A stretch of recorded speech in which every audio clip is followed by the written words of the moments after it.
What's up, everyone? Chris Record here, and welcome to Affiliate Marketing Academy, day number 4.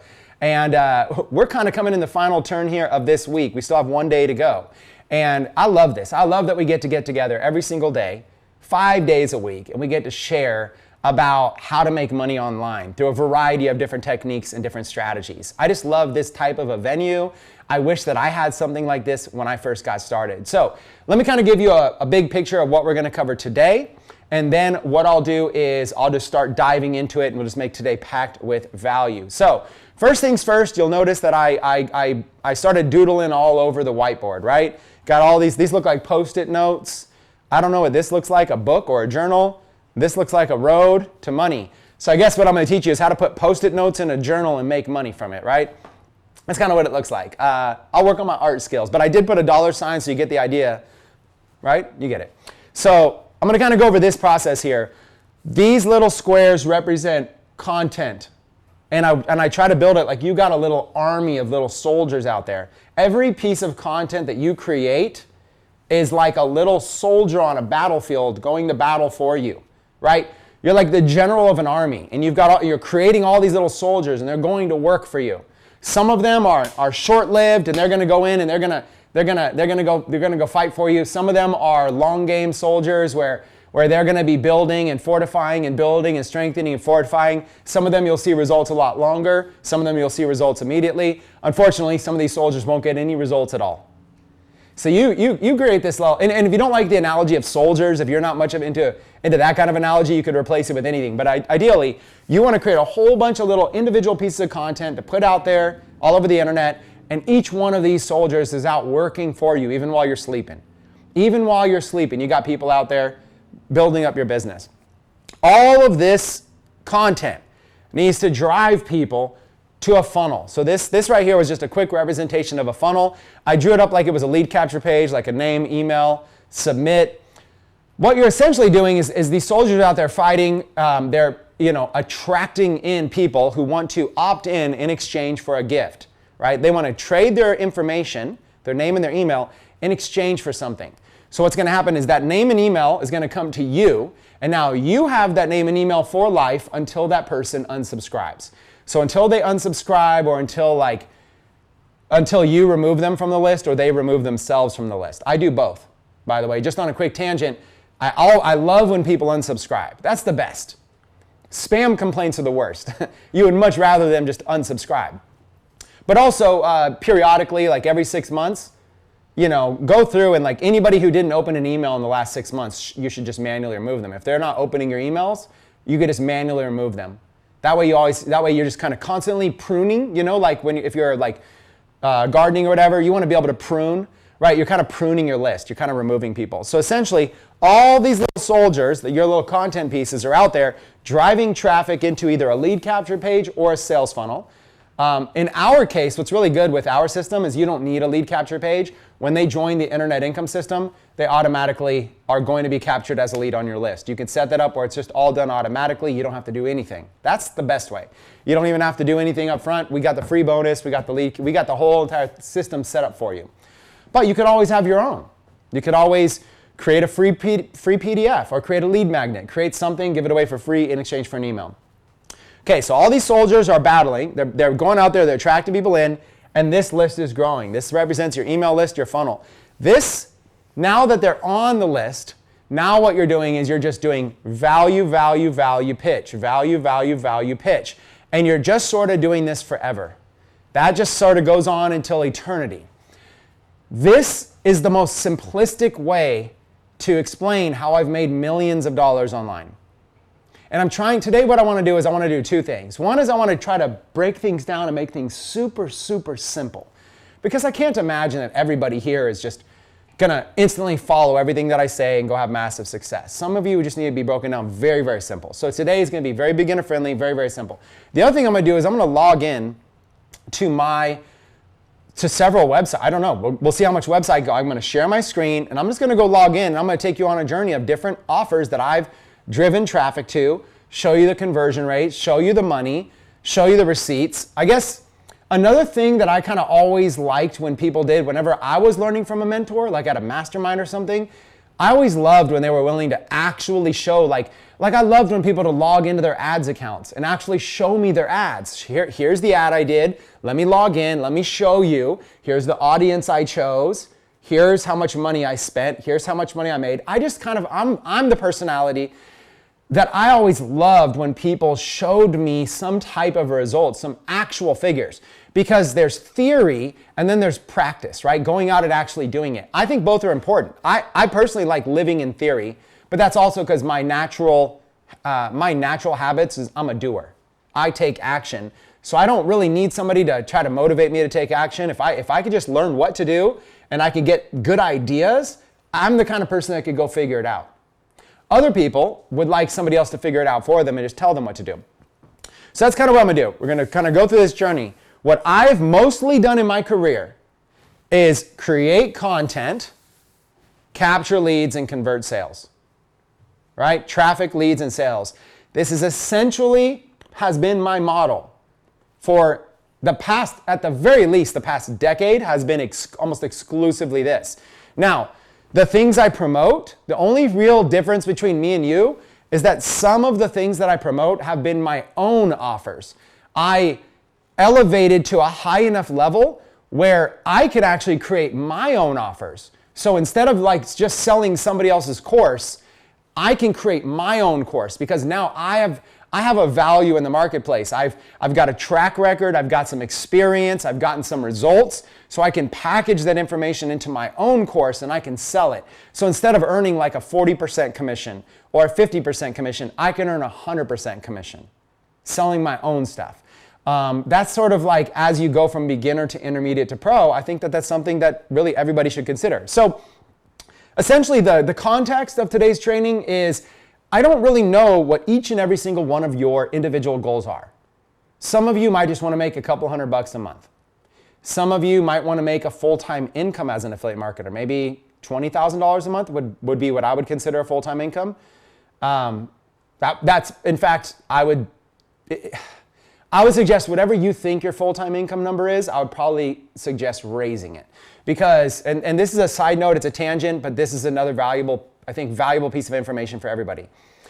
When we first get started, we think in order to replace our job income or in order to be full-time, what we do is we make a list of all of our expenses, our current expenses, and then we say, if I had that much money coming in per month, that would cover these expenses, then I could safely quit my job, I could be a full-time internet marketer. But the reality is that, and I'm gonna tell you the truth that a lot of people don't really share with you, is that won't work. It's easier to tell you it will work because then that'll motivate you more, right? It'll be like, oh my God, I could do that. It won't work. Now, some of you might know why it won't work. It won't work because the expenses that you have currently won't be the same as the expenses that you have when you're a full-time marketer, when you're full-time as an affiliate marketer. They won't be the same. For just perfect example, really all the full-time internet marketers I know, they're gonna need some money to be able to spend on ads on top of their expenses. They're gonna need some money to be able to buy some software tools, to be able to, you're gonna need tools, so otherwise you're gonna have to hire employees. And hiring employees, then your overhead's gonna go up. So I guess what I'm saying on a very simple level is you have your personal life overhead, but you gotta imagine another layer up here of business overhead on top of that. Now, there's also a third layer, which is how many of your expenses in life have you been sort of skimping on and not really treating yourself well, maybe because you haven't had the money. So what happens is when you do get the money, everybody does this, I don't care how frugal you say you are, your expenses are likely gonna increase, your personal expenses. The things that you've been meaning to do, like fixing something in the car, okay? There's something in the car, there's been an emergency light on in the car, whatever. It's probably not a big deal. Once you're making money, you're going to go to the shop and you're gonna ask them and you're gonna say, okay, fine, pay for it. You say, man, we haven't gone out to restaurants lately. We're making money now, let's try to get our marriage a little more dialed in. You're gonna start having more date nights. Once you got money, you're gonna start being willing to go have some more social stuff with your friends. You're probably gonna buy a few more gifts every Christmas. Do you know what I'm saying? Like on the slightest level, once you start making more money, your personal expenses will rise. Some of you, they'll rise a lot. If there's anybody if you're young and you haven't yet had money, or you haven't had money in your life, oh man, it's like you're going to get some better clothes, you're going to maybe upgrade the car, you're going to maybe upgrade the apartment, whatever it might be. Can we just all agree that people, as they start making money, their expenses tend to rise? Okay, I think that's a fair, honest assessment to make. So here's where people are at personally. They've got their personal income, right? Once they start making this business income and they're making the personal income, now they've got this much income. But they also have this much business expenses, and that little extra amount on top is the actual real profit. They're just going to reinvest that back into paying down their credit cards or paying off school loans or doing things in their personal life. So really, even when you have those side-by-side incomes, even when they're equal, you're really not left with any money at the end of the month. I know it sounds crazy. And it's just, no one wants to tell you that because it makes it seem like it's a bad thing. It's like, well, what's the point of even doing this then? Well, obviously, I think you'd rather have that problem, right? Wouldn't you rather have the problem where your income doubles? That's a good problem to have. So the truth of the matter is that I really feel like $20,000 a month is probably the genuine number for most people, unless you have some just extravagant lifestyle right now. But $20,000, like if you're already like an attorney or you're some high-powered career and you got extravagant lifestyle. Most of you, I think $20,000 a month in business, gross. Also, you guys should all learn the difference between gross income and your net income, or gross income and profit. You should probably all learn the difference between that, because in this industry, you're gonna hear a lot of people talk about numbers. The numbers you're always going to hear are always going to be gross revenue. They're not going to be numbers that factor in expenses. They're not going to be numbers that factor in anything. You're going to hear, oh my God, this person made 4,000, that person made 10,000, that person did 100,000, that person did 2 million. It's always going to be an exaggerated number, sometimes even artificially inflated. If some people make $100,000 a month, they'll say they're a millionaire, right? So it's all going to be they're going to look at how much money they're making and calculate that over the year, right? It's all going to be this gross number, and it's somewhat of an illusion. And I'm not afraid to share it with you because I feel like the value you're going to get in this program at the price is going to set you up right. And I guess I would rather set people up with the right context, the right frame of mind, so that you don't get let down with bad expectations. The reality is that everything's going to take longer than you think. Everything's going to cost more than you think. And when you are making money, it's going to be different than you think it is now. When you are making money, you're like, man, if I just had an extra $5,000 a month. But then when you have the extra $5,000 a month, you're going to be just as tempted to travel to a couple more conferences, and get a hotel and get a flight and get some food and you're going to be that much more tempted to do something. So, and it's not even a bad thing. Going to the conferences probably will help you. It's a better expectation to just not necessarily look at gross numbers as actual profit that you keep. So everybody speaks in gross numbers. You're going to speak in gross numbers as well, because profit is your personal business. And also, one of the reasons why people don't talk about profit is because taxes, right? So if whatever profit you take, you have to pay like half of it to the government. So another thing is that a lot of people will make gross income and then they'll write off everything so that they basically don't make profit. Like, if I was doing like $1 million a year in business, I'm probably paying myself $5,000 a month. Okay? So at most. So the reality is $1 million is what people see, but $5,000 a month is the reality that I'm living on, or that I'm working with. $5,000 a month. Now, how could I live on $5,000 a month? Because my business expenses can cover some things in my life, some perks and some benefits in my life. So for example, out of that $5,000 a month, I don't have to pay for the flight and the hotel to go to a conference. The business would pay for that for me. I create separation between my business and my personal, and I'm just like an employee of that business, and so that business is going to pay. Or another thing is the business might buy the car, and then the car might be a perk for me to work that business. Or maybe out of that $5,000, I don't have to go buy the laptop. The business buys the laptop as an expense. So the reality is there's also this complex layer of, when you're making money, how to structure things properly. And when you structure things properly, you're going to realize, wow, you might have this dream of making $20,000 a month, but actually, even when your business is doing $20,000 a month, you may actually pay yourself a lower salary than you're making right now at your full-time job. So in a weird and twisted simulation, I guess what I'm telling you is I'm telling you that your dream should be to make less money than you make right now. I know it sounds weird, but your dream should be one day I'm going to be able to afford to make less money than I make right now. So whatever your income is, like, you don't really need your income to go up. And the last thing I'm going to say about this, then we're going to dive in. The last thing I want to say about this is it's about the context, the mindset of this situation, right? You don't want to own things. You want to control things, okay? You don't want to own things. You want to control things. We talk about making money, but you don't want to make money, right? That just puts a target on your back, right? You making money is not good. When we talk about making money, we're talking about you having a business that makes money to sustain over time and pays you a little amount every single month for your personal needs and then covers perks and bonuses for the remaining needs. That's really what we're talking about. Nobody really talks about this. I asked the group and I was like, hey, should we do like a financial literacy academy or a wealth building academy or some type of, showing how to be able to set up the business structure, showing how to pay yourself, showing how to be able to, showing what are write-offs and whatnot, showing all of these like little details to be able to get organized for when people are making money. And everybody's like, yeah, we'd love that. So the reason I'm giving you context right now is that I actually only paid the amount of money I made is $5,000 a month. I paid taxes. My taxes were on $5,000 a month, right? Now, $5,000 a month is a lot. I could have made it more like $3,000 a month and I still could have been fine.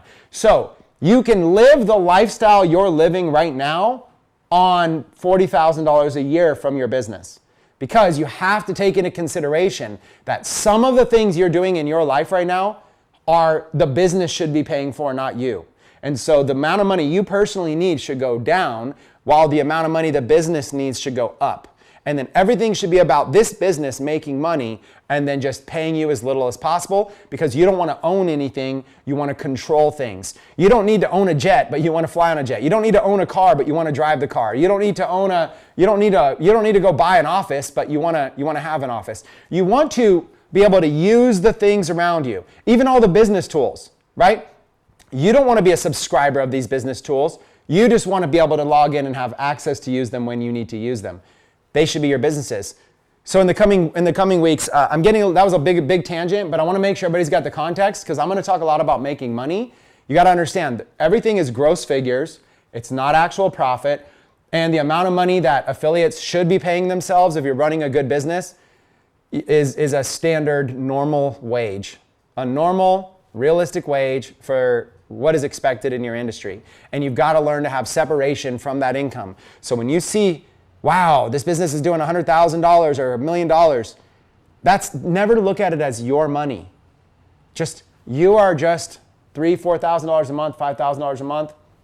You're just living a meek life, modest life, and the business is growing and building, and then you control the business, right? So you're controlling it. It's not the target's not on you. You're just controlling everything around you. You're able to draw in whatever you need at any given point. Okay, got to keep moving though, because that would be a whole academy on its own. So this process here, let me go ahead and share my screen. I'm going to take you down like some memory lane really quick. I think this is going to be fun. This kind of stuff I wish people would have done for me. I'm going to take you down a little memory lane. I'll just share my screen, kind of walk you through some stuff. We'll have some fun with it. All right, let me go ahead and share my screen. I'm going to start real simple, you guys, and I'm going to build my way up. Which one? Facebook?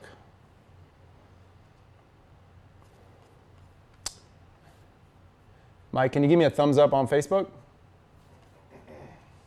Did it work? We good? Okay. All right, so we're going to start here on Facebook. This is my personal profile. By the way, if anybody's watching and you're not friends yet, if we're not friends on Facebook, add me as a friend. I've been maxed out for years. I just cleared out like 2,000 friends to make room for you. So go and add me as a friend. This is my profile right here, at Chris Record on Facebook. Facebook.com/Chris Record. If we're not yet friends, you need to do two things. Add me as a friend and then send me a DM and just say like Atlas friend request or something like that. Because I won't see, there's like 1,000 pending friend requests. I don't accept any of them. I don't accept any friend requests except unless somebody DMs me. If somebody DMs me and lets me know they're part of this family and this tribe, then I'll accept them. So that's all you gotta do to get accepted, would be to request me as a friend, and then send me a DM. Okay, so we're gonna go down a little memory lane. I went over here to photos. On my account, you'll be able to see these. These are public. So on my Chris Record account, you'll be able to go through here. So I went to photos, and I'm gonna scroll way, way, way down because there's just tons. I mean, I went into mostly I got away from business because, I mean, you'll see some stuff in business. Mostly I got away from business because I went into when you're first making money, you're kind of bragging a little bit, I guess. I was kind of maybe bragging, and I was like, nah. So I just post more about my kids and stuff. But yeah, we're gonna scroll through. We're gonna look at some of this stuff, from back here. But you'll be able to kind of see a journey that I've taken. Like this wire transfer services thing right here. This is me investing $1 million into a business. $1 million. I didn't show the actual totals on there, but that was $1 million, just so you guys know. I put $1 million in the business. There are more wire transfers. Let me keep going. And then we're going to kind of look at some of these screenshots and be kind of transparent here. Okay, so here's an account right here. This is March 2016. I was asking who's going to a conference. I'll be sharing from stage my step-by-step process of how I generated $3 million in sales in the last 12 months. So here's an affiliate platform that I promoted from March 2015 to March 2016. And I want to draw your attention. It's not about bragging. Again, this is a gross figure number. It's not like that was all profit. It's about, I want to really kind of start to just kind of be transparent with you guys. I mean, this is how many visitors, how many people, how many clicks, essentially the traffic. That's the traffic.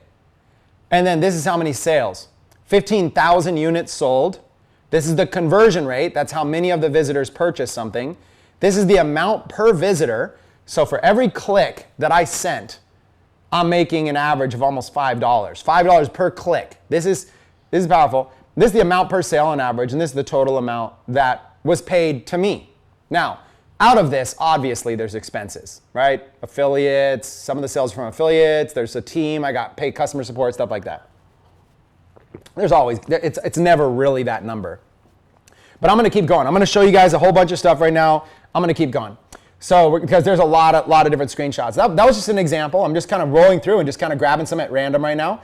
Here's me teaching on stage in 2016. As you can see, the 3C, Create, Capture, Convert. So I actually ran a conference called the Create, Capture, Convert Conference. And I was teaching traffic, leads, and sales. So Atlas is essentially the new movement that builds off of this, right? So I just want to, I'm showing you this just to kind of show you that I've been doing this for a while. You're learning, there's like something like 1,200 people in the audience here, and it's my own conference. It's just completely just me. I'm the only teacher, right? So this is some stuff I've been doing. This is an example I was running. This is one of my offices. Like somebody painted a little guy with the orange hat. You see the orange and the blue. I've always had the orange branding. And just kind of showing you as I'm scaling my business. Here's another picture of that conference, the Create, Capture, Convert conference. I'm always wearing just jeans and a hoodie.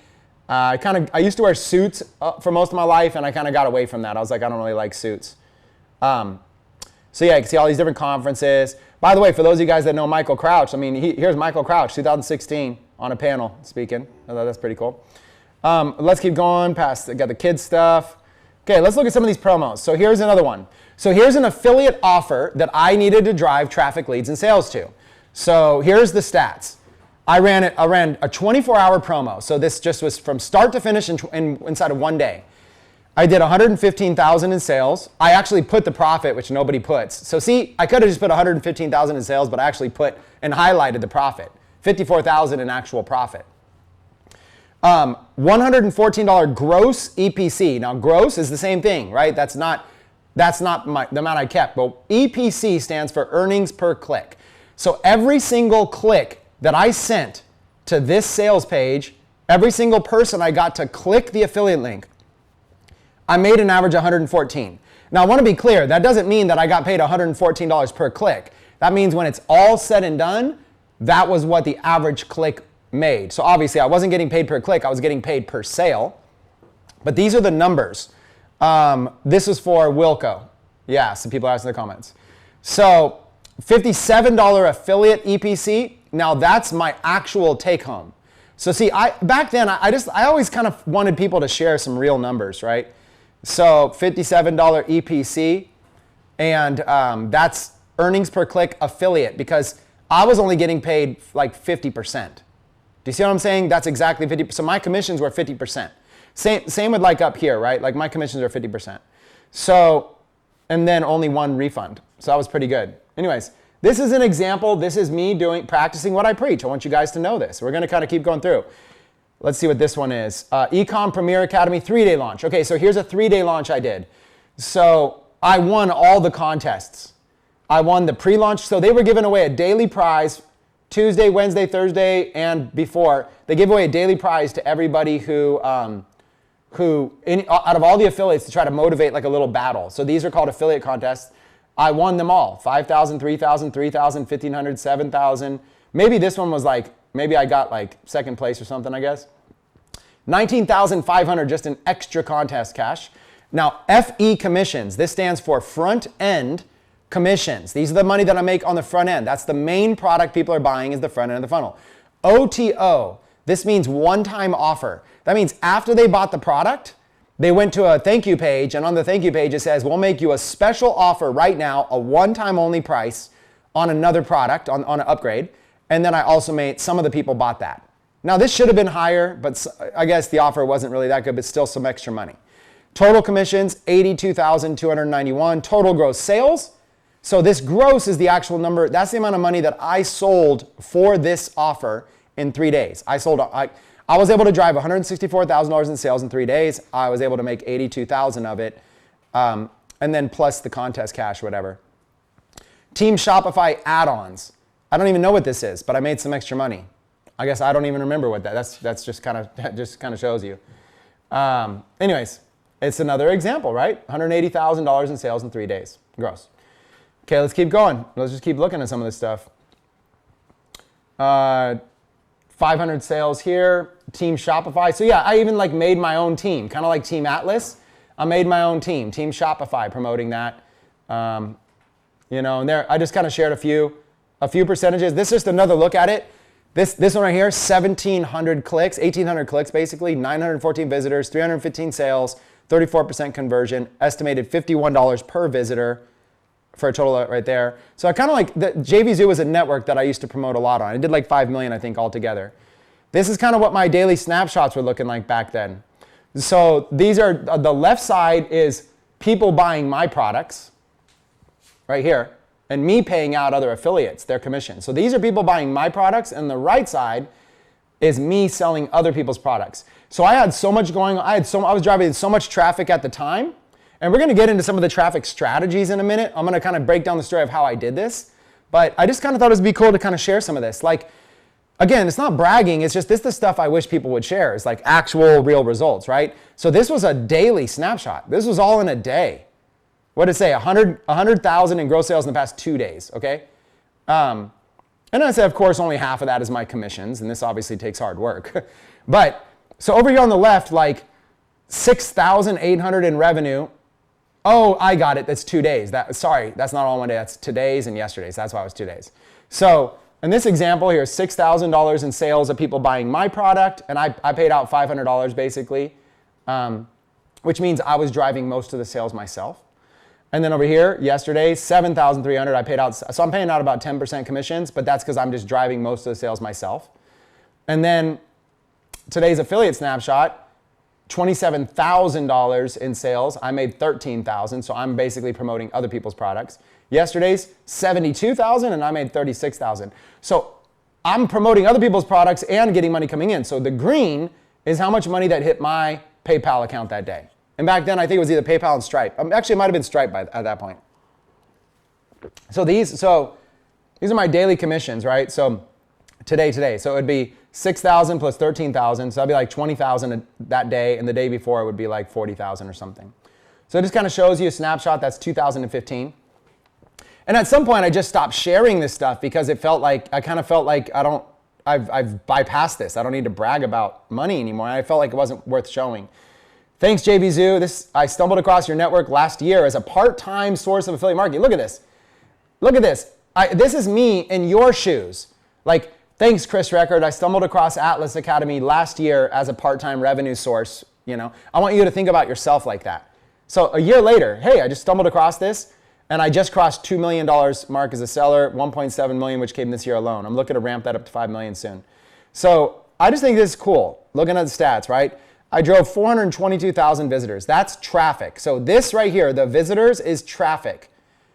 Visitors on that stat is traffic. I want you to kind of think traffic, leads, and sales, right? Now, none of these stats, none of these platforms track my leads. So I had to track that differently. I guess I might show you a couple more real quick. I started kind of creating my own products. You can kind of see how I just was a little, the skater looking kid. Not kid, but you know, it's a skater. I got some weight loss too. During that process, I also decided, I was like, this is me over here on the left, just drinking and just drinking and promoting and making money. And over here on the right, I was like, I quit drinking. Instantly, I was like, oh, that's more fun. So 45 pounds lost. So, you know, just kind of going through, I was doing my own launches. I started paying people to make me these little logos, and I started doing my own launches. I started making my own money. I was on Periscope back then, right? And you got to keep in mind, like Periscope is like my main, Periscope's not even a network that's around. I was going live on Periscope every day, kind of like I'm doing here. I just going live on Periscope every day. So again, I was just showing people kind of snapshots of making money, 8K per day, 16K per day, 10K per day. These are daily, that's daily income. It's daily income every single day, right? I'm building pages. This is the life of an affiliate marketer. I want to give you a snapshot. I'm not saying you got to post it all like this. I'm not saying you got to be like me. I'm just looking at some stuff. Like here's another one. What a fun ride these past 5 days. The Dark Post Profits 2.0 launch week was a success with over 2,648 new members joining and over 750,000 generated in sales. This in 5 days, including one day. Today, 332,000. And this was my office right here. At the time I was scaling up my business, so I rented an office and I was teaching like little masterminds. Everybody's here coming in for a mastermind. It was $15,000 per person to attend that mastermind. So you can kind of see the journey. Like I'm basically, people photoshopping my hat on my old stuff. I don't know. I don't know what else to show you. I look for a couple other quick things that might be kind of fun. You know, there's promotions, giveaways. Back then, I mean, still same thing, right? Donating to helped raise over $20,000 for a charity. I've always kind of been that kind of a person, a giver. Let's look at some more stuff. Some stuff during this journey. So I was doing, even though this is on my personal page, back then I was teaching sort of like faceless marketing. I would upload these viral videos. This runner had a painful fall. What she did next will shock you. So obviously she fell and then she got back up and she won the race. You know, it kind of just shows like 28,000 organic, 25,000 video views in 2.5 days using Facebook videos. This is back in 2014, almost a decade ago is when I really started getting into faceless content and using that kind of stuff and teaching that kind of stuff. Let's see what else I was doing back then. This is 563,000 in commissions in a single month. Okay, so that's a big number in a single month. Selling t-shirts in the Facebook newsfeed. You know, so I sold 1.1 million in a month of t-shirts, just print on demand t-shirts. And this is the amount that paid me back. Now, I said in commissions, but not profits, because obviously I had ad cost on top of that. What else is worth showing? Let me see, probably not anything else. Let's see, what is this? Oh, this is cool.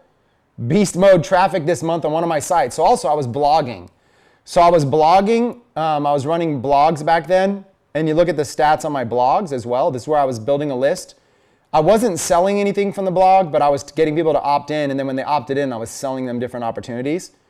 So these were my visits, unique visitors, page views, pretty consistent for that month. That's all in 18 days.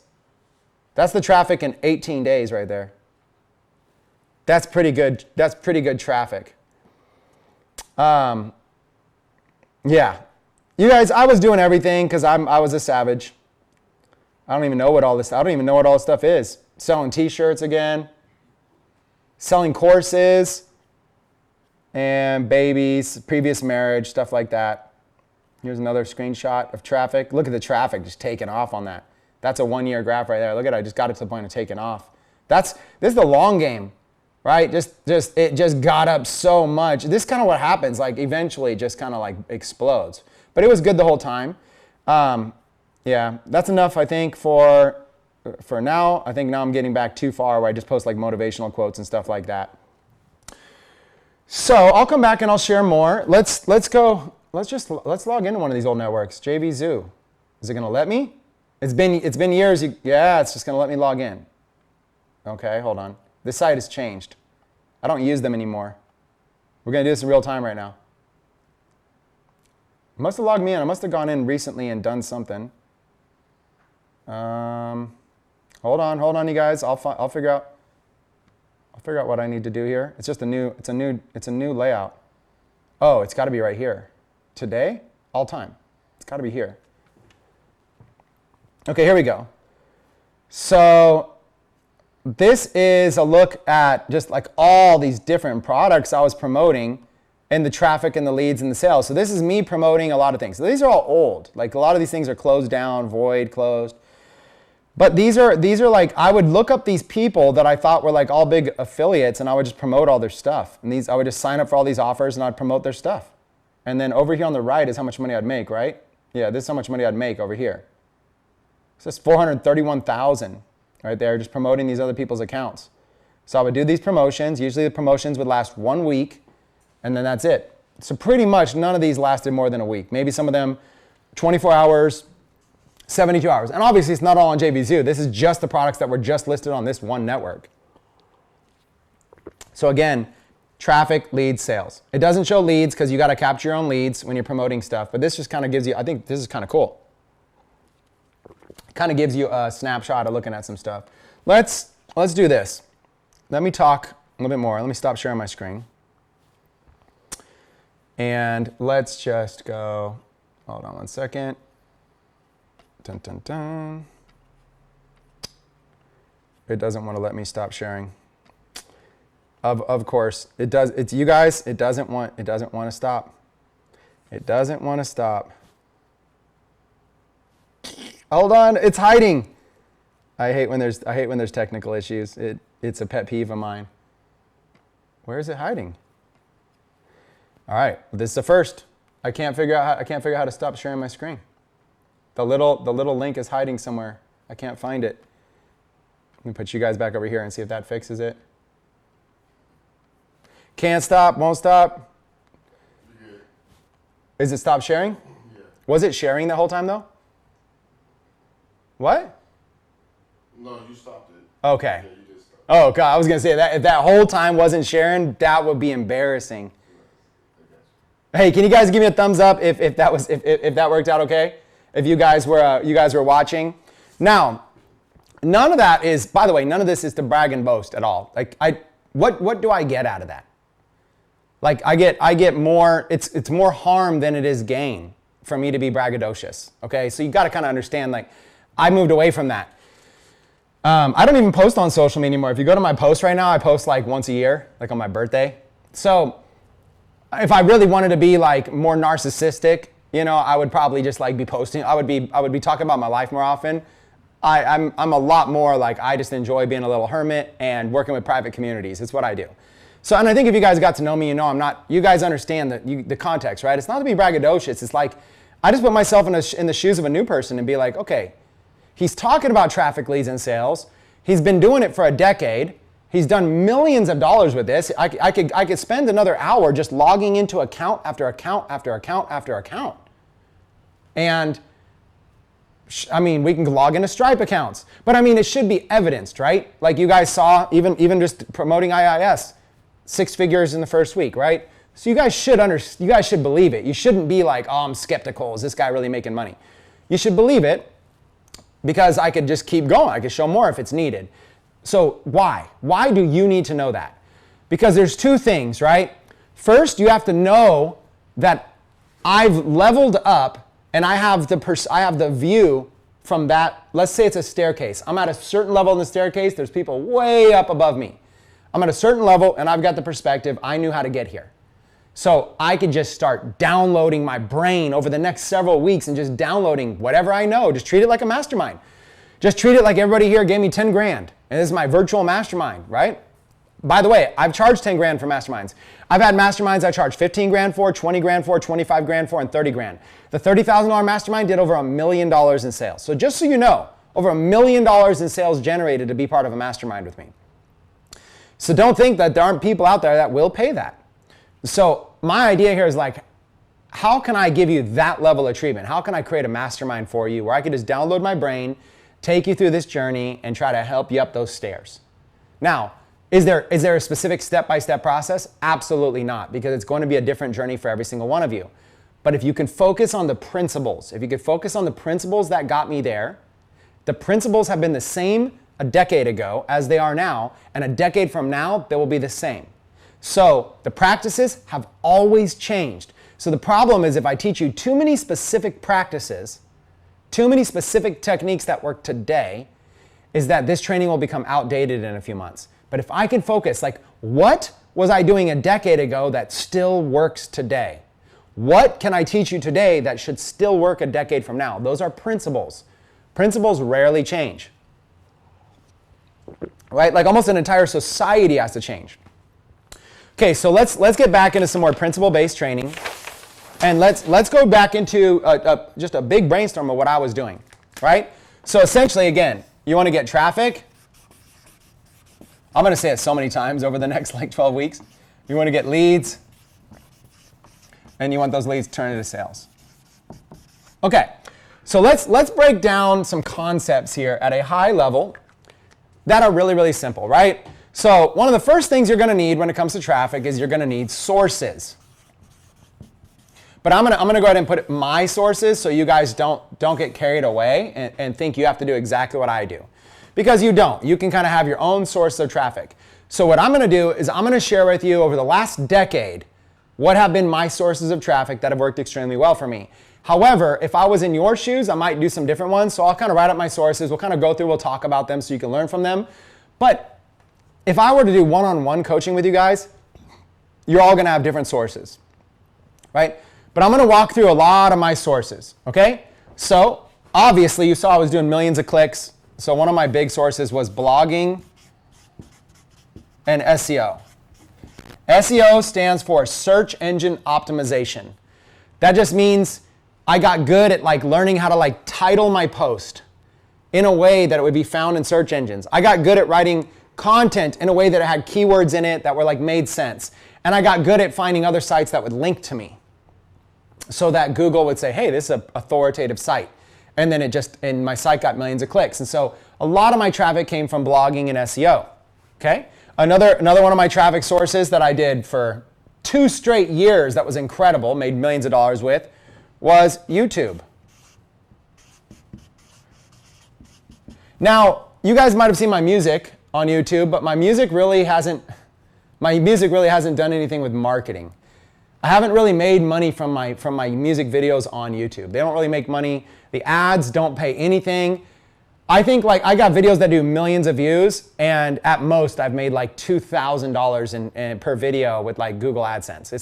It doesn't pay anything. A 3-minute video that's a music video that it's not really gonna get, it's just really low ads. Like I would make way more money if I just did like this. If I did this content I'm doing right now and I did it daily on YouTube, then I'd probably be making tens of thousands from it per month.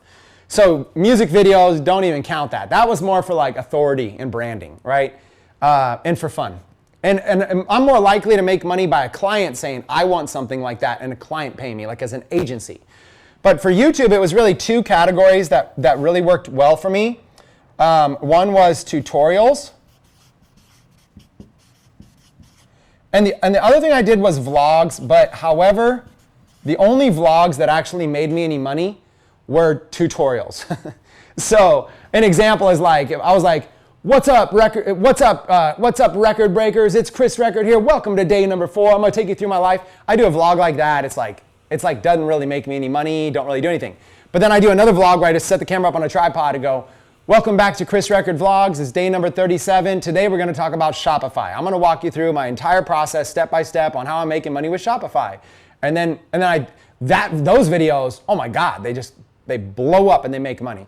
So I've experimented with a lot. Really, it was the tutorial video. Like really, it's like videos showing people how to how I've done things, like videos giving people tips or strategies have been very, very effective in terms of making money. A lot of money, millions of dollars from those types of videos. Let's just say over $1 million plus. I don't want to say millions, it just sounds like a fake number. Just over $1 million from that kind of stuff. So blogging, there was YouTube. Now, some of my other sources that were very, very instrumental in making money, out of all social media, I'm gonna put social media, you're gonna kind of know what it means, but out of all social media, out of all the different platforms, because YouTube's also social media in a way, the only one that really, I can say, consistently made me money was Facebook. Now, today, this is kind of different. Today, I might just attack something like TikTok. Like if I was starting from scratch, I might actually just go all in on something like TikTok, and maybe then I would have a different story. The reason why I like Facebook is that the avatar on Facebook is ideal for these types of businesses. It's generally an older demographic. It's a demographic that's much more connected on a friend level. It's much harder to reach people, but the people you reach are much more likely to engage and do business. People that you reach on TikTok, it's much easier, but those people are much harder to get to do business, right? So TikTok makes it easy to reach people, a lot of people, but it's a lot harder to get them to do something. However, I think that could change with this offer. I think $20 a month is a great range for TikTok. But if you ever want to sell products like I've sold, like in the hundreds or the thousands of dollars, Facebook is by far just monumental. I do think there's some people I know that have succeeded on Instagram pretty well. My friend Jason Stone, for example, he's the Millionaire Mentor on Instagram. He's made millions off of Instagram. And I think that's an example of doing it, but it's just, you really have to be dedicated to these other platforms. Whereas Facebook, it just kind of, it's a lot easier. I've always made money on Facebook really, really easy. Most of the money that I made on Facebook is just posting value posts, usually teaching or training something, and then getting DMs in the conversations, and then messaging those people or putting them on a list or doing something like that. That's mostly. And you can kind of go through and you kind of see the value that I posted on my Facebook before. There's some of my main strategies right here. All right, I also ran a lot of paid ads. Okay, paid ads. However, I will say that up until now is when I'm getting into TikTok ads. But I will say, out of all the paid ads that I've ever run, again, it's really only Facebook. Now, that doesn't mean that the other sources don't work. It's just that Facebook ads were so simple to run. The only thing I might change about, and this is my story, right? The only thing I might change about this is that TikTok, I think, is much easier to be profitable on than Facebook. Facebook is expensive, right? So because it's expensive, you can still profit, but you have to be better. Like you have to, because it's so expensive to get leads and convert them into sales, you can't succeed as a beginner advertiser. It's too hard. So you have to either become an intermediate to advanced advertiser, or you have to hire an intermediate to an advanced advertiser, and then you have to factor in their fees as well. And usually they're gonna charge at the very least 10% of your monthly ad spend. And usually they're gonna have a minimum. If you're gonna use a third-party company, they're gonna have a minimum. Like they might say, look, you gotta at least be spending $5,000 a month for me to even take you on as a client. And you gotta be willing to scale. That's probably gonna be like the absolute minimum. You're probably not gonna get, because like that means they're making $500 a month as their fee. So you give them $5,000 basically, or you basically give them $500, and then you're giving them a credit card with $4,500 to run. So they basically they're gonna spend your money for you, and then they get their cut no matter what. They're getting their 10% no matter what, and then they're gonna go spend their money for you. What you're essentially doing is you're buying experience since you're not experienced. I've done that, but I figured I would rather just get experience. I figured I wanna learn paid ads, so I would just learn it. And so I lost my first $2,000 I ever placed on Facebook ads. I just lost it immediately. I don't know what happened. I just set up something like 10 or 15 different ads. I set up like 10 or 15 different ads that were like $20 a day. And then I really didn't like understand how to turn them off. Like I didn't really understand what I was doing. And before I knew it, $2,000 had been debited out of my account. And I had a debit card on file. I didn't even have a credit card. Because you got to keep in mind also, when I started placing ads, I always had bad credit. I learned to live my life with bad credit instead of fixing it. I should have always fixed it. But when I first started, man, I really didn't know what I was doing. So I just lost $2,000 like in a couple days, and it was just gone. And then after I lost a lot of money, I kind of had like a sting I had a sting. And it wasn't until my friend Arthur showed me that he was running ads at a profit. And I was like, and I was so skeptical. I was like, I tried that, it doesn't work. Facebook steals your money. It's only for big brands like Ford and GM and Pepsi and, Pfizer. And so I was like, there's no way little guys like us are profiting. He's like, bro, I just spent $8,000 in ads and I just made $20,000. And so I forced him to log in front of me into his actual account and prove it to me because I was kind of burned. I was skeptical. So I forced him to prove it to me. Once he actually proved it to me, I got a renewed sense of being willing to try it again. And so then I tried it, but I was like much more diligent this time around. I was just testing instead of $20 a day ads, I was doing $5 a day ads, and I was just testing them. I was like willing to lose, a little bit of money because I understood I was going to lose some money because I understood I got to get experience. I'm going to lose some money. So I was testing all these little $5 a day ads. And then eventually I was able to, after some more, I sustained maybe another $1,000 in losses. And then eventually one of my ads was good. But the craziest thing is that one ad that was good made me so much money that it made me thousands of dollars in profit. And then all my lost ads were paid for. All the money, I recouped all the money I lost in my learning curve off of one single ad. Then once I got that boost of confidence, then I was like, okay, this game is just a mathematical equation. That's what I liked about paid ads. The reason I really liked paid ads is because while it's the pros and cons, right? The cons is that it's super hard to succeed and it's super frustrating losing money. It feels like going into a Vegas casino with money. You're gonna lose it, right? Yes, you could get lucky. You could hit a jackpot or whatever. Yes, that's what we all think. But most likely, right, you're gonna lose all your money.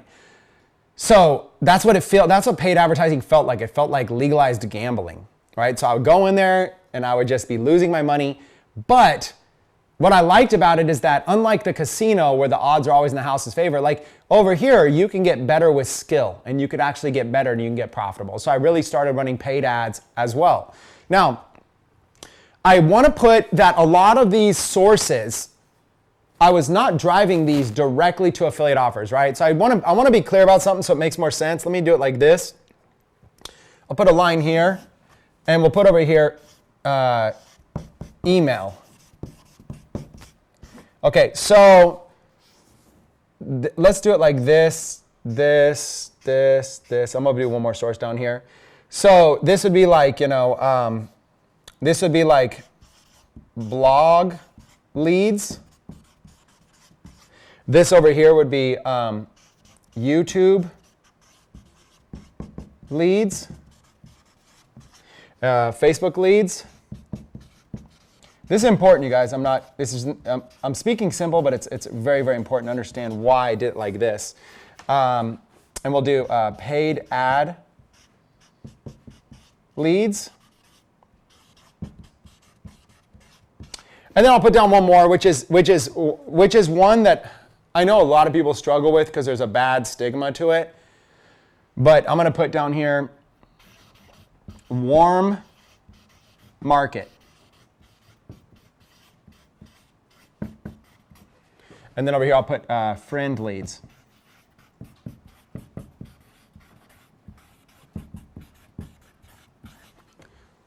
Okay, so let me talk about this and explain why I did it like this. Okay, so it's important to know that when I used all these sources, so kind of remember this first picture. These are all those sources right there. So when you're thinking about like blogging, YouTube, Facebook, paid ads, whatever, these are like little blog posts. These are little YouTube videos. These are little Facebook posts, and these are paid ad campaigns.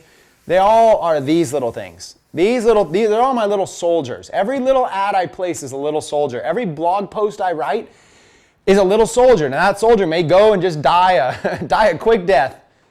And some of you could relate. Like you make a Facebook post and you work hard on it, right? And it gets one like. That little soldier just didn't make it. That's the truth. That little soldier didn't make it. R.I.P. to that Facebook post. It didn't make it. So you really just gotta really kind of like, It's a combination of quantity and quality, right? You've got to try to figure out the balance of like, a lot of times what it is you're not doing enough. So we got to increase our quantity. But then also sometimes you're doing too much and it's not working, you don't want to scale something that's not working. So quantity is important because most of us are just simply not doing enough. At the end of the day, that's really the simplest thing. We're just not doing enough. But the problem is that if the things you're doing aren't working, scaling something that's not working is not good. Like if I have an ad that's losing money, I don't want to scale that. I want to wait until I get an ad that's winning and then scale that, right? So really quantity is really going to increase once you start getting good and you start getting results. Then you want to 10x everything. But in the beginning, probably just more quantity. Try a few different things. Experiment often. Try different things. Don't be afraid of experimentation. Don't be afraid of walking away from it either. All the time, I'll create like a brand new faceless TikTok account, try it for a week. I don't like it. I'll just walk away from it. I have no remorse. I have no remorse about wasted time because I believe I want to cast some nets out there. I want to get little soldiers on the battlefield, and maybe it's just it didn't get my attention enough. I tried it, did it, walked away. I didn't care. So I just want to get a bunch of soldiers on the battlefield. That's all the content. Then I want to capture them into various different email list segments. And then once they're in the list segments, I want to try to automate my promotions. So these are just examples. Are these all my sources? No, of course not. I mean, I'm really just kind of freestyling these sources off top, like what felt to me is like the main sources that I was using. That's kind of what these are. But yes, let me put a couple more that I know were like huge ones for me. Another source right here would be, I did product launches. And then also I'll put the source as affiliates. This is a big source for me as well, if I'm being honest, right? So like what I mean by that is like, obviously at some point I started making my own courses, and then I would reach out to affiliates and say, hey, I'll give you 50% if you promote it. Well, now those affiliates are taking their list and sending them over to me, and I'm getting buyers. And I'm only paying afterwards. See, with paid ads, I'm fronting the money, so it's called the pay and pray model. Paid advertising is pay and pray and hope that it converts. Whereas affiliates, also known as JVs, which stands for joint venture, or also known as collabs, which is short for collaborations, it's where somebody else has an audience and where you're basically, and you've got a product and you basically say, hey, listen, if you promote this product, I'll give you like half the money, whatever. We'll split the money. So now somebody else has their own tribe, and then they're going to refer those people to you, and you're going to give them a cut. Well, let's say that they give you 100 buyers. Well, now you have 100 buyers, so we'll call this buyer leads. I know you guys can't read that, whatever, but we're going to call it buyer leads, right? So then we got 100 buyer leads. And then you just keep doing that. Those buyers, people that buy like to buy again. So that was a great source of traffic for me. Collaborations, JVs, affiliates was another great source of traffic. Although I built my way into that. Like I wouldn't recommend you guys start day one just like going out and contacting big, massive influencers to do that. But it's going to be a great source of traffic at some point. When the time's right, that's such a great source because instead of pay and pray, you negotiate up front and then you only pay after you receive the money. So if I had a product that was $1,000, I'm getting paid $1,000 into my Stripe, and then I'm taking $500 and shipping it off to that affiliate. But I'm only paying out of the money I made. Is there still risk? Sure, there's always risk that the customer refunds, and now I've got to refund the full 1,000, but I already paid out 500. So there is a fair amount of risk in the world of leveling up your business. Don't get me wrong. Anytime you scale, it's going to be next level, next devil. You're going to run into more problems as you scale. So that's why in the beginning I'm trying to create systems where everybody can succeed at a smaller level because we handle most of the stuff for you. But then at some point you're going to need to step up. If you're going to try to take care of your own family with your own finances, you're going to have to step up and you're going to have to make a lot of money. You're going to have to make more money than you think you need to make. So examples, all these sources are my little soldiers out there on the battlefield. Some go to a quick death, so I got to do more quantity. But then also I got to do quality. Quality means why I got to ask myself, why is it not working? Where can I get some feedback? Or even more importantly, a lot of you ask me questions. Hey, Chris, what's your feedback on this? I don't mind, I'll answer. But you know what's even more important? I call this reverse engineering, right? Or called the reverse blueprint model. I'll just simply go find other successful affiliates or other successful people, and I'll just look what they do and copy it. Straight up, right? So let's say that I joined a network. Let's say I was new and I joined a network marketing company, and there's somebody that's succeeding, and they're just like every time they post, they're getting engagement, they're delivering value, and they're doing all these things. When I see someone like that, I'm going to say, I don't need to contact them and say, can you help me? I'm going to look at what they're doing, and I'm going to analyze it and say, let me take some notes here. You know, a lot of people don't do this. When you scroll the social media newsfeed, you probably scroll it as a consumer. You're probably just thinking of yourself as a consumer. I'm a student, I'm just trying to learn. But when you put on your business owner hat, when I scroll the newsfeed, I'm thinking to myself, why are they posting this? What outcome are they hoping to achieve? What did they use to get so much engagement on this post? What types of posts? I'll click on their profile, go past their post. Oh, I noticed this one had high engagement, then low engagement. So hold on, this type of post doesn't work for them, but this type of post does. I'll actually study what people are doing and figure it out. I mean, nobody has to teach me how an algorithm works. I could just look. Why is an algorithm delivering content like this to me? Why are these things blowing up? You could just look at it and you could start to realize with common sense, I get it, right? This person posts on Facebook, they post a link to their YouTube. They made a great YouTube video, they posted a link. It only got 12 likes. But they posted a picture of their brand new grandson being born, and it got 400 likes. You start to realize, okay, Facebook is going to reward a certain type of content presented in a certain type of way over another platform. Whereas YouTube is not going to reward a picture. If you just post a picture of your grandson being born, YouTube's not going to reward that. YouTube is going to act entirely different. So I just start reverse engineering what everybody else is doing, and you can start to figure things out. You start to realize on your own, without even needing to ask anybody, without feeling like you're lost or in the dark, if you transitioned your social media, I call it the thumb dance, by the way. It looks like this. I call it the thumb, I'm not kidding. Me and Mike. Mike knows what I'm talking about. Mike is always out here doing this like this. He's just always kind of doing the thumb dance. But the thumb dance is when you take your phone right here and you're scrolling. Your thumb is getting a workout, right? Scroll. Endless timelines. The invention of endless timelines is the craziest human invention ever, right? Because you could just sit here and just do this thumb dance for an hour straight. You might be sitting on the toilet. You meant to go to the bathroom for 1 minute. And your legs are falling asleep. And you're still doing the thumb dance. You know what I'm saying? Like, this is real. You're tired. You go to bed. Let me quickly do the thumb dance. Then you can start doing the thumb dance in bed. You know what I'm saying? It's the thumb dance. Instead of doing the thumb dance, what if you actually disciplined yourself and said, all right, I'm going to stop doing the thumb dance. Instead, when I go on social media, I'm going to reverse engineer. I'm going to go on social media with intention. Instead of just randomly saying, social media algorithm gods, please show me something to lift my spirits today.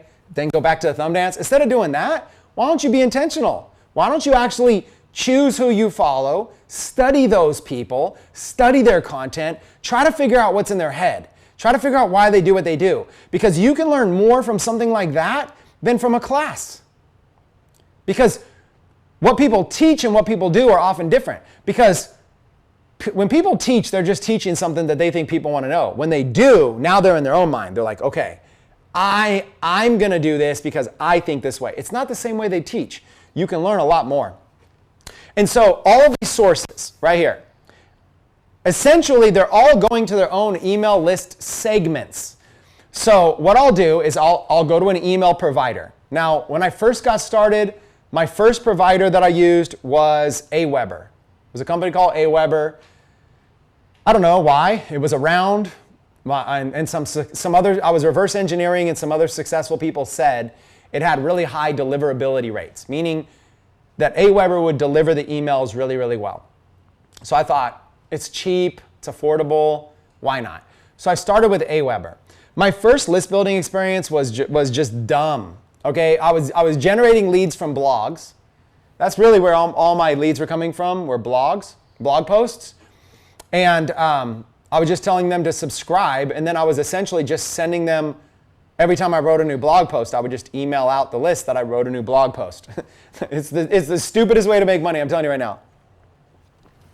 By the way, I did make a lot of money blogging. I'm going to save that for another story because I kind of feel like I went through different eras in my life.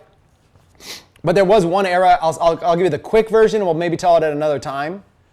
But the quick version was I cracked a code. Every once in a while, there's a window of opportunity that opens inside of the matrix, like in Neo in the Matrix. There's just this window that opens. It's a glitch in the matrix. And you're like, wait, nobody knows about this? And you could exploit that glitch and make a bunch of money really quick. So that's what happened. I found a glitch in the matrix. Okay, I got to tell you the story. Let me see if I got time. Okay, I got to tell you the story. This is the glitch in the matrix on how I made my first $10,000 month in my life.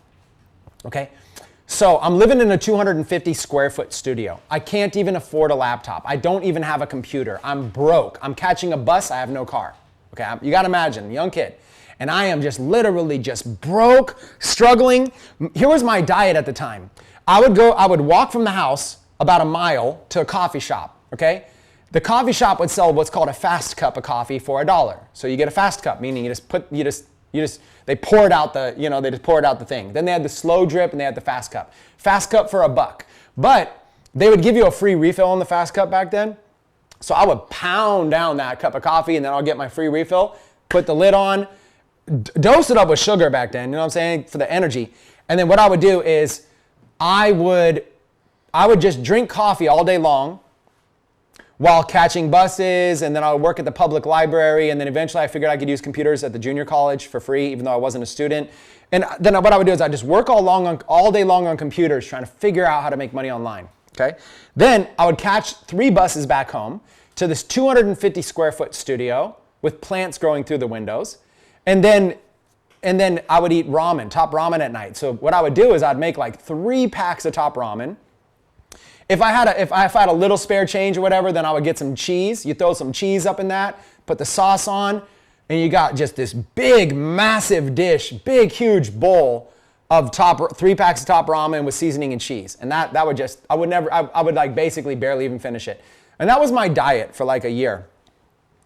And I was always so close to figuring out how to make money online. I just couldn't figure it out. I would always get so close.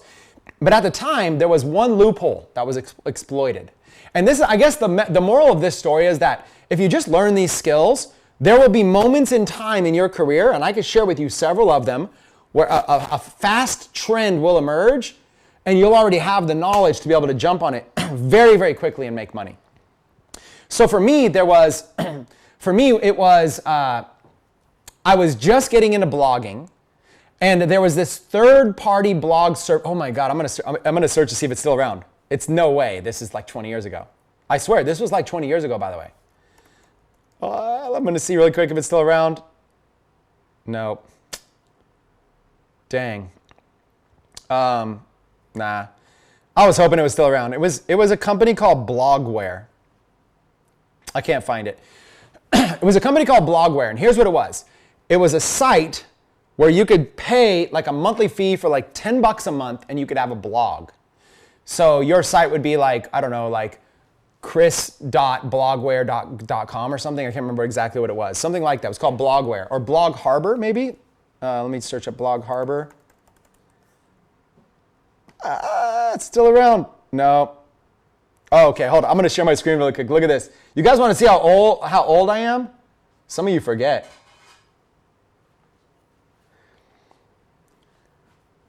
Look at this.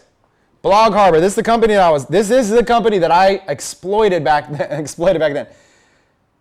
It's sad to say all good things must end, and unfortunately our Blog Harbor service is no exception. We'll be closing after more than 8 years of operation. Yeah, so I used them when they launched. So when they launched is when I used them.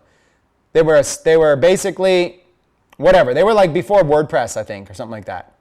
So anyways, I can't remember, but anyways, Two Cows, our vendor for the Blogware platform. So anyways, this is the service I used to make my first $10,000 online. But I used it when it launched, and so what's 2012 minus 8? Is that like 2004? I think it was like 2003 actually that I made my first $10,000 month.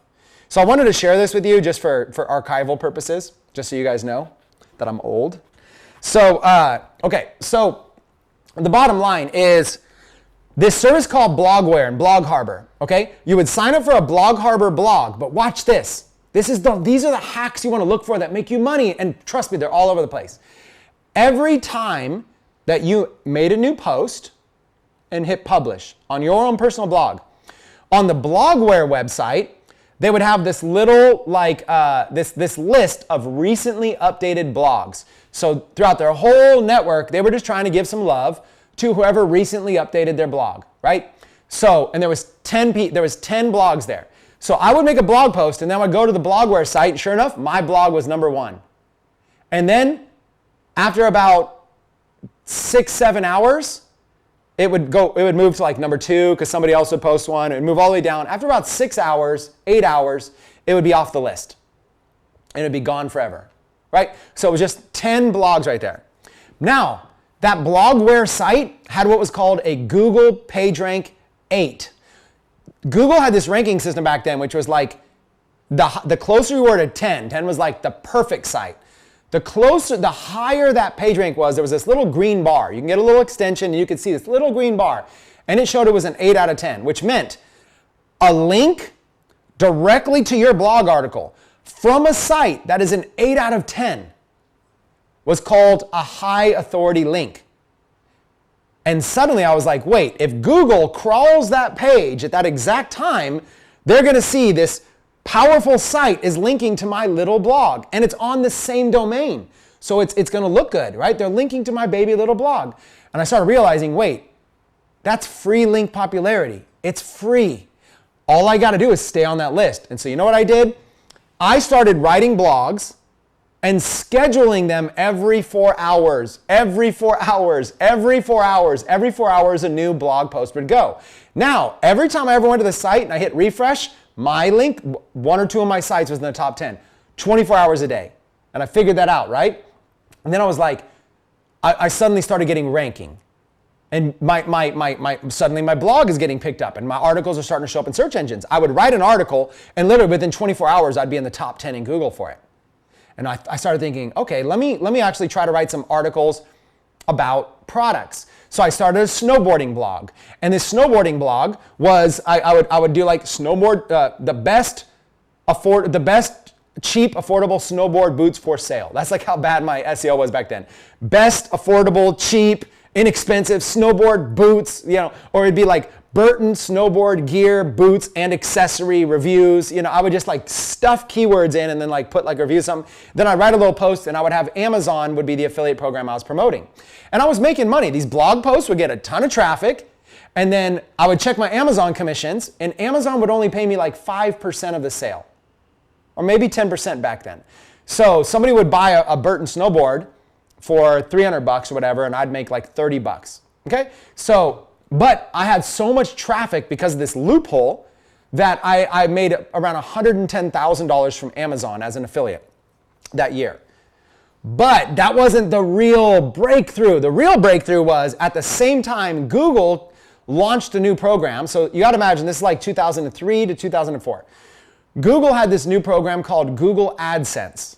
What Google AdSense was is instead of promoting an affiliate offer, they would give you this little snippet of code. You just put it on your blog. And now, if anybody just clicks on those ads, you get paid. But you don't get paid a commission if they buy anything. So it was different. Instead of paying you the commission when they buy the product, they'll just pay you when somebody clicks the ad. Just all somebody got to do is click the ad. Just click on it. And the best thing was the ads were dynamic. So you didn't need to go and choose a snowboard ad. You would just write an article about snowboards and then the code would recognize the article and would just show links about snowboarding companies. This is called Google AdSense. It was easy to install. You just paste a code and press save. So now I'm doing this blog method and I've just got Google ads on all my sites. And I kid you not, I started doing 100 a day, 200 a day, 300 a day. And I remember I topped $400 in a single day in AdSense commissions. And I called up my friend George and I'm like, George, this is George Bailey. You guys, he joined the community. George is all in our community. I called up my friend George Bailey and I can't wait to get George to tell some of these stories to you guys. I don't know when, but we'll tell. I called George Bailey and say, George, we're going out to celebrate. And this is the first time in our lives, because we're broke little kids, this is the first time in our lives we ever had steak and lobster. It was the craziest thing ever. And we didn't do it with like family and friends. It was just me and George. We sat down at a little place. The waiter came. We were nervous as hell. And we said, we want to do steak and lobster. And we looked like the and lobster was like the craziest add-on, right? Like, who does that? Who's got money like that? Who's got the and lobster kind of money? You know what I'm saying? This was the and lobster. This was our first and lobster experience. And they brought it out, and they brought out this warm butter. Oh my God, we didn't even know how to eat lobster. There was this green stuff inside because it was like fresh lobster. We were like, do you eat that? We didn't know what was going on, okay? But it just wasn't a magical experience. $400 day. Then I had a $500 day. Needless to say, my first 30 days, the check Google sent me was $10,000. I deposited it in the account in my bank, and it cleared like 2 days later, okay? Because it was an actual check in the mail. As soon as it cleared, I kid you not, I went to the bank and withdrew all of it in cash. And then I went to my house and hid it. And I was like, this is fake money. There's no way they just gave me $10,000 for writing like cheesy blog posts, right? And then, well, what happened the next month? $20,000 in a single month from Google AdSense. So the loophole was, not that I was so great at blogging. The loophole was, here's what I did. I figured out every 4 hours that I would have a blog post scheduled. And then I was like, but wait, all these other blog posts, why don't I start a separate blog and pay another $10 a month, and we'll do one about credit repair, and then schedule one every. So now my snowboarding blog has a post at 12, the credit repair blog has a post at 1, the skateboarding blog has a post at 2. We would just toggle, and suddenly all the spots were just our own. All the spots were our own, and we were just Google AdSense on all of them. It was just free traffic. It was a loophole that was exploitable. And no one knew about it because we were just marketers who had infiltrated like a different blogging network, and no one understood what we were doing, why we were doing, and money was flowing.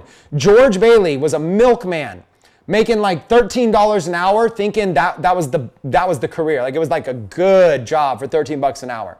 He was a milkman delivering milk.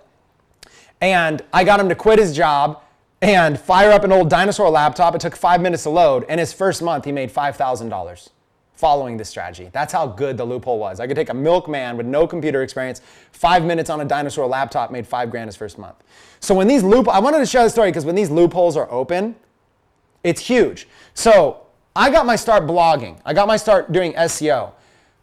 Then I eventually like SEO became difficult because it keeps changing. Google keeps making it harder and harder. So I eventually got into all the other stuff. But I'm saying these sources, all of these different sources, the goal is to simply generate leads. When I was first doing all those Google AdSense things, I was generating over the course of time, I probably generated 1 million, 2 million, 3 million visitors. I never got a single lead. So when I left that business, I had to start over from scratch. And this is the painful part of that experience. Starting over from scratch without that loophole, it was so hard to make money again. And it was so hard on me. I was depressed because it was like, that was just such easy money. I didn't realize we should have exploited it more, you know? So I want to show you kind of what happens with the leads. Did you guys like that story? Was that even worth sharing? I love George. People know George. Chris's Fan Top Ramen. Okay, I just want to read the comments real quick. All right, so, okay, now the leads, right? So now we're going to go over to the leads. Okay, so essentially what you have is you have your email provider. At the time for me it was Aweber, but honestly I'm familiar with pretty much all the email providers. You know, GetResponse, MailChimp. I used MailChimp for e-commerce. I used GetResponse for the BizOps side, like network marketing. I used Aweber for my affiliate marketing offers. High Level is what I use now. And then also I use Kartra now. I use membership. Anytime that I have membership sites, I usually use the email software that comes with them. So you basically need like an email provider, somewhere you can host your list, host all your leads, and then you need to segment them. I'm going to write the word segments. You need to segment those leads, right? Okay, so these all lists are going to be different things, right? You're going to segment your lists. So you're going to just call it list 1, list 2, list 3, list 4, and then you guys get the rest. Okay, so you're going to have these segments. Now, each list that you build is going to have an interest. You've built a list around an interest. An example is, let's say that you took a document, like there's a document that you have called 101 AI tools for entrepreneurs. And let's say you got this PDF document and that is your lead magnet. You're giving away that document in exchange for an email address. So that would be list 1. You know that list 1 is an audience that has an interest in AI. That's what you know. They have an audience. You're building an audience that has an interest in AI. So that's list 1. List 2 is maybe what you did for that list is it's friends, that friends from Facebook or friends from whatever that you're just saying, hey, shoot me your email and I'll send you the information. Give me your email address. That might be list 2. List 3 might be from TikTok. You got a link in your bio on TikTok. List 4, do you see what I'm saying? Like each list is coming from a different source. And so you want to know what each list is. Now, there's basically a few different types there's a few different things you want to do with this, right? So what are some of the things you could do with this? Okay, so one thing you could do is called an email blast. Now, an email blast is essentially, that's essentially where I'll take one email and I'll blast it to everybody. So I'll just choose whatever in the system will say, send this to everybody. That's called an email blast. You're just blasting out an email. All it takes is the time to write the email, choose the list, and hit submit. It's the easiest type of email to send, takes the least amount of work, it's the most effortless, and it won't get the best results, but it's just easy, right? So one is called an email blast. That's where like you've got something that you think would work for everybody. So let's say that I have 10 different segments, and each segment is essentially has to do with a broader topic. Like each segment is a different way to make money online. Here's a list about network marketing. Here's a list about affiliate marketing. Here's a list about e-commerce. Here's a list about a general biz op list or make money on. Let's say it's all generally make money online. Well, if I have a general email, if I say, hey, the thing I want to promote today is I want to promote that I've got a $20 a month new club I'm launching where I'm going to do daily training 5 days a week, right? Then I want all of these people to do it. So there's a few different ways to do it. One is called an email blast. That's where I'm actually going to just blast everybody one single email. 2 is going to be, let's call list blasts. Now, what I'm going to do here is, this is what I prefer to do, but it takes a little bit more time. So I'm going to kind of give you my algorithm, and we'll do a list building week. We'll do a whole week dedicated to this, but it's important that you understand this in affiliate marketing. That's why I'm covering it. The email blast, mostly what I'll do here is I'll do value emails. So essentially for free, meaning that if I'm going to blast the whole entire list, it's going to be something that's just free. It's going to be something that is just simply some value I just want to share with people today. Maybe it's a YouTube video. Maybe it's a blog post I wrote. Maybe it's just an email itself with no links in it or anything, just some value. Maybe it's a short little video I made, just checking in with everybody and like letting them know something or giving them some tips or whatever. Just not selling anything. A lot of times my value emails will just be big blast emails. Now my list blasts could be value or pitch. Now, when it comes to selling something, remember I told you that the model, if you kind of remember, the model is, I don't know how many pages back I got to go, so we'll see if it's here. Yeah. Value, value, value, pitch. Value, value, value, pitch. Now, that doesn't mean that you pitch twice a week. It just means that the ratio should be like 80% value and 20% pitching, or 90% value and 10% pitching, right? So the idea is you're doing all these value emails, and then when it comes time to pitch, it's more rare, and you want to treat that more, you want to treat that pitch a little bit more like, you want to be more attentive to the pitch. Because if you're just pitching stuff and not caring, it won't work, and you'll burn people out. So what I'll do is I'll just do value, value, value, value. Now, for the email blast, I'll never just pitch something as a blanket, everybody go buy this. That just doesn't make sense. Instead, what I'll do is I'll blast each individual list with a slightly different email. Now, I said value or pitch, meaning if I have an e-commerce list over here and then an affiliate marketing list and then a network marketing list, whatever. Well, if I have a piece of network marketing value, here's a little video I found or made about network marketing. Then in list number 1, let's say is network marketing. I'm only going to send that value to this list. I'm not going to send a network marketing email to an e-commerce list. I'm not going to send a network marketing email to an affiliate marketing list. It doesn't make sense. It doesn't make sense.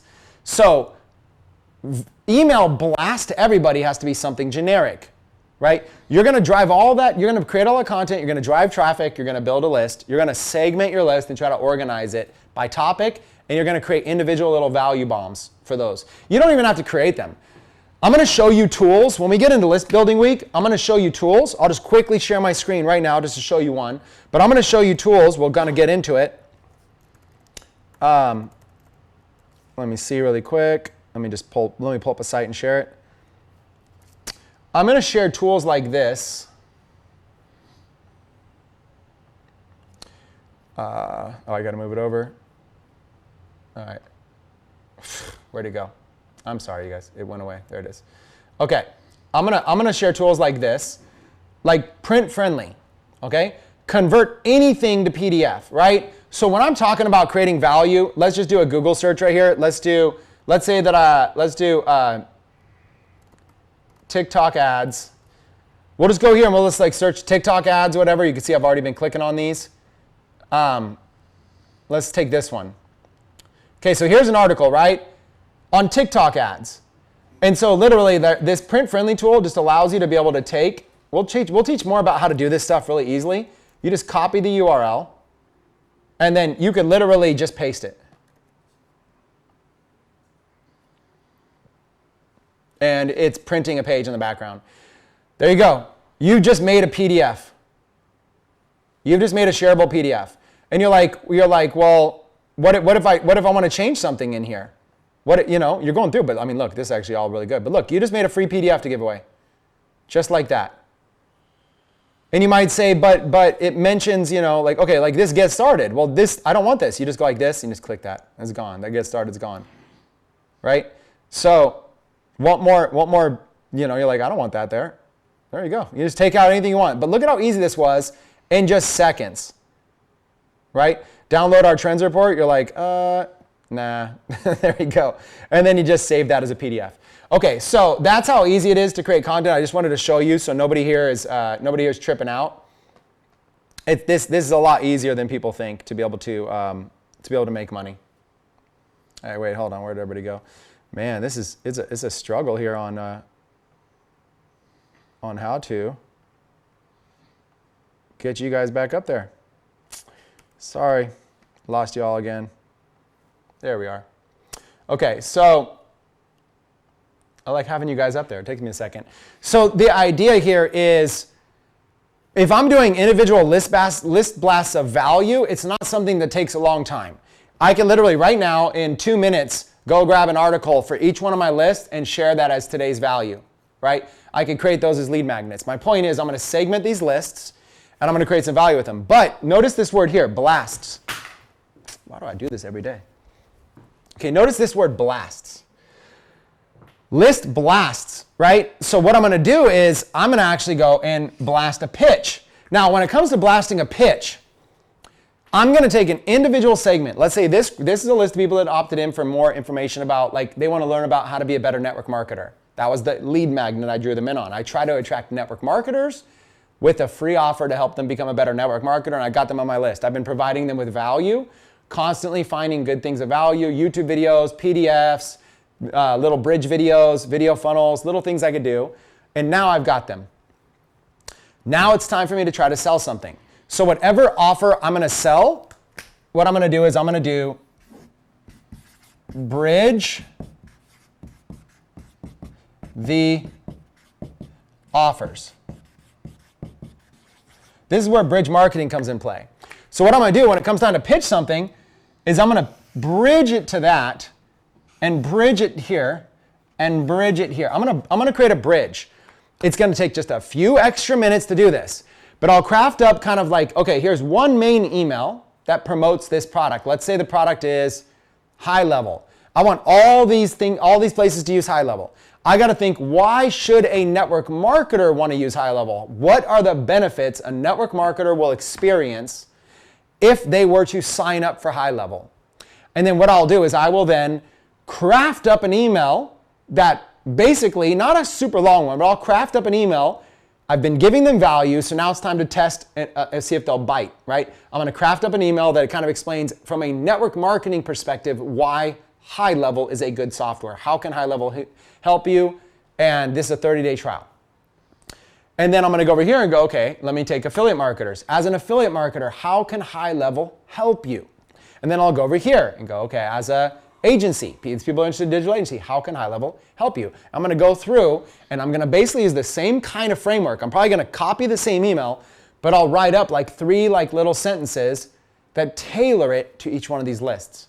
So what it is I am blasting everybody, but I'm slightly adjusting the promo on each list and I'm only sending to that list. Send, then copy the email, craft the next email, tailor it, send, tailor it, send. This is just how I've been printing money for years. By the way, that's mastermind level stuff right there. Even though it's so simple, it's stuff that if I were to get paid right now, if an affiliate marketer were to come pay me to consult, first thing I would do is I'd come in and I would change their whole entire email structure to be 90% value, 10% pitch, and then have the pitches be tailored like this. Literally, if you just learn this right here, you can go get paid tens of thousands of dollars just teaching this all day long. Okay? Now, the last type of thing I want to tell you about is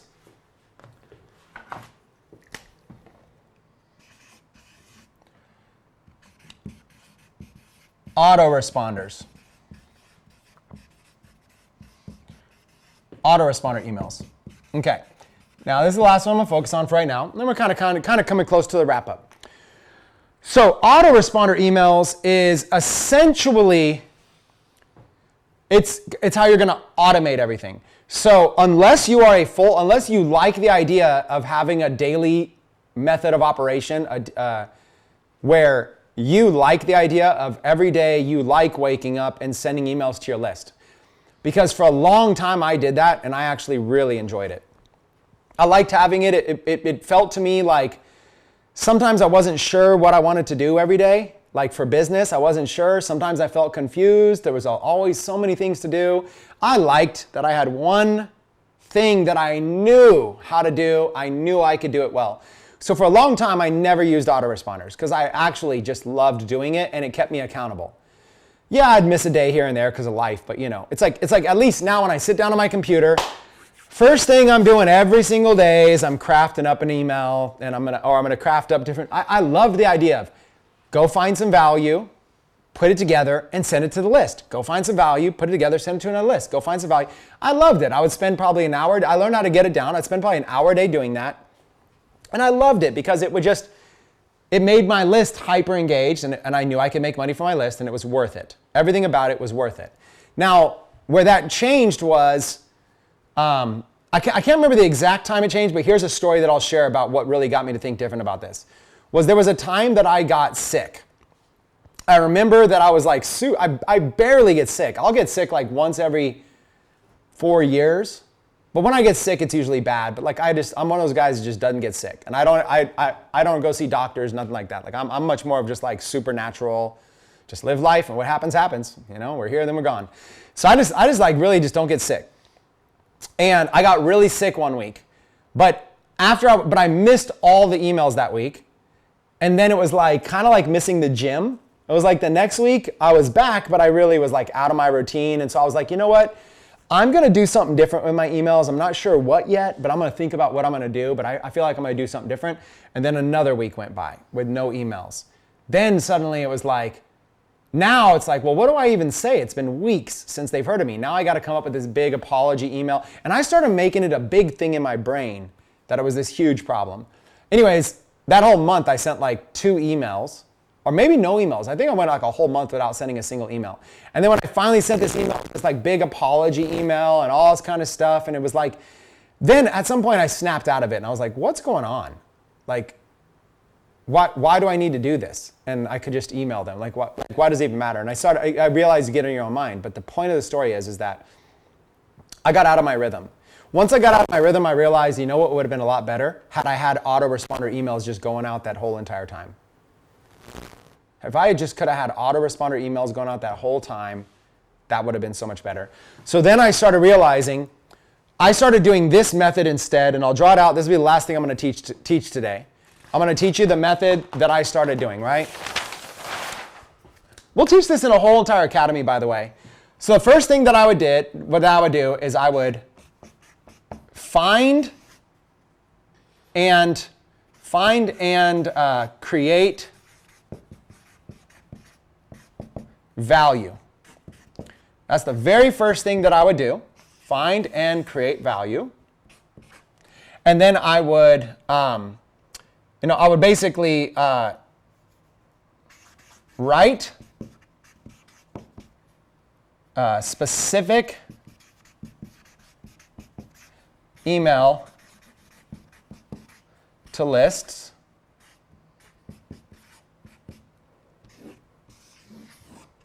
And then, I would find and create something of value, like that PDF that I just did. Then I would write a specific email to that specific list about it. And then I would schedule as future email. And then how do I say this to you? Like, last open day. I'll explain what that means. I got to figure out a better way to explain this. But so I'll kind of explain it here in a picture. Like, I would have like day 1 email.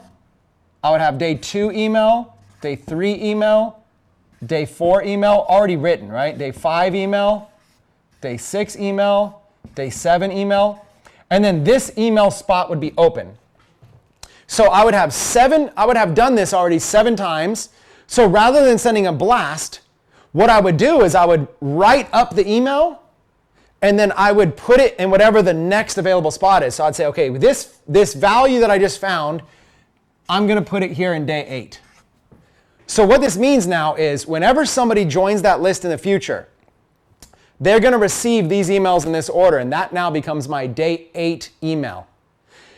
And then I would just continue this process for day 9, day 10, day 11, and just kind of whenever I got to it, I would just do it. And I wouldn't worry if they haven't received an email for a few days. I would just get back to it.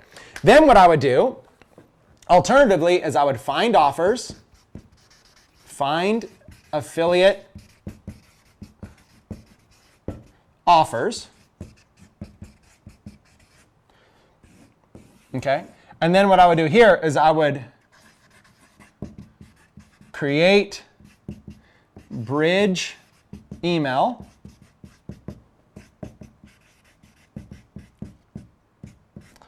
Okay. And then what I would do is insert into autoresponder. I'm going to put AR. Insert it into the autoresponder. So this is what I would do. So what I would do now is once I have an offer, so what I'll do is let's say the offer is, for example, let's say it's an e-com offer, okay? E-com offer. So what I'll do is I'll do value email, value, offer, value, offer. So I'll kind of do these tall ones that are going to be representative of offer, and then I'll do like value, value, value, value. So what'll happen is it'll look like this. Let's say this is my e-com list. Someone's on my list and they're just getting value for the first several days. But at some point I'll be like, okay, I found a good offer. So what I'll do is I'll start tailoring a few value things related to the offer. I'll go find like a few, let's say it was a TikTok ads offer. I just showed you a TikTok ads thing, right?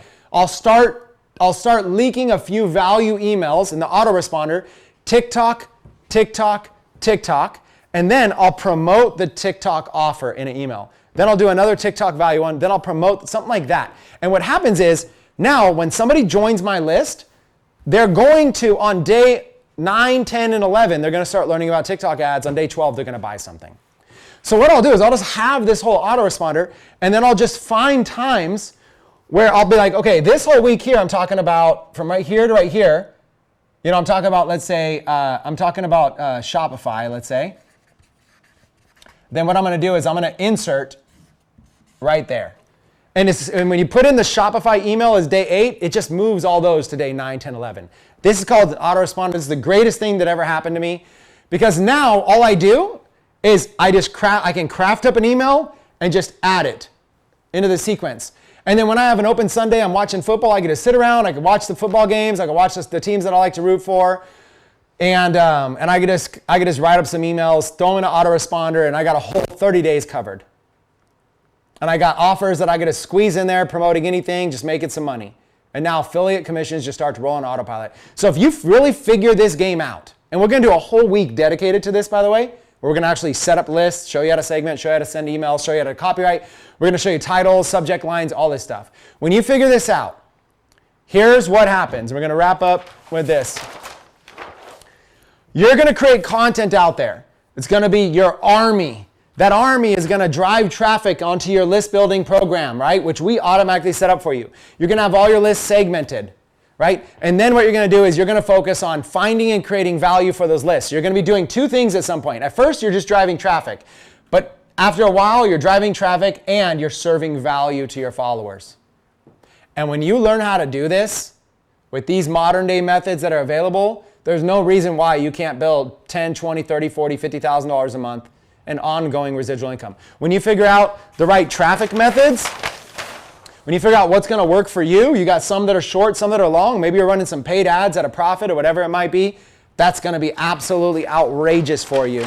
And when you figure out right here how to be able to manage your leads when they do come in, to be able to actually be successful with them, and then when you wrap that up at the end by actually putting it all into the magical autoresponder, to the point where you can literally go on vacation for a month and your entire business is running on autopilot with everything you've done, that is when this game becomes just miraculous and worth being a part of. You guys, that's the conclusion of day 4 of the Affiliate Marketing Academy. We do a hard stop and we got a lot more. So listen, you can go into the Facebook group and you can comment about what you liked most about today's session, what you want to learn more about, what were your takeaways, share some of your feedback with others on the Affiliate Marketing Academy post inside of Facebook. And then on top of that, I'm going to be seeing you guys again tomorrow to wrap up and put a bow on top of the Affiliate Marketing Academy. And then next week, we're going to be starting Paid Ads Academy. You guys, this is so much fun. It's always a blessing to be able to spend time with you. Love and appreciate every single one of you. I look forward to seeing you every single day, Monday through Friday at 4 p.m. Pacific time. Thank you, everyone. Take care. This is for the entrepreneur gang, It's my entrepreneur gang, Entrepreneur gang. This is for my entrepreneurs. Know about the hustle, know about the grind. I'ma shine, launching product lines, funnels I design, all online. I'm gonna redefine thoughts up in my mind, realign. While they chasing dimes, I'll be changing lives. It's my time, I'ma let it fly, reach and touch the sky. Let them haters try, fine. This is where I draw the line. I'm inspired, so I'm reaching high, building out my tribe. I'm on fire, never tired. I could do this every night. Every night I was up working online and building my funnels like one at a time. I'm ready to thrive, I'm ready to put in the work and then work on improving my life. It's coming alive, traffic is flowing, it's going up, going up, going up high. Blowing up, blowing up, blowing up. while I've been focused on making the most of my pie. Open your eyes, open your iris. Life is a gift like an open mind is. Never let a hater get inside like a virus. Wake up, wait, don't wait for the climb. Entrepreneurs rise up, we righteous. This is a message I teach in alignment. Ending the silence, here to remind us. Bigger the vision, the bigger the dimes. Entrepreneur gang, yeah, yeah. Entrepreneur gang, yeah, yeah. Entrepreneur gang, yeah, yeah. Entrepreneur gang. This is for my entrepreneur gang, yeah, yeah. Entrepreneur gang, yeah, yeah. Entrepreneur gang, yeah, yeah. Entrepreneur gang.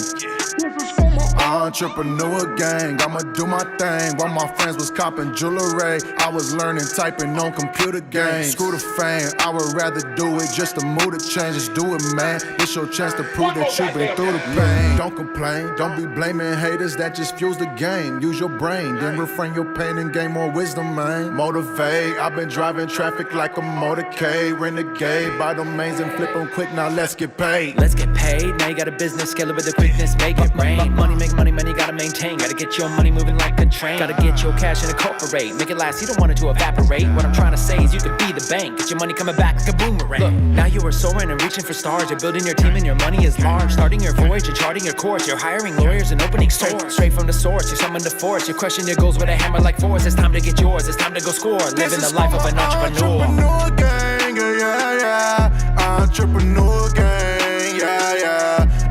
Entrepreneur gang, yeah, yeah. Entrepreneur gang.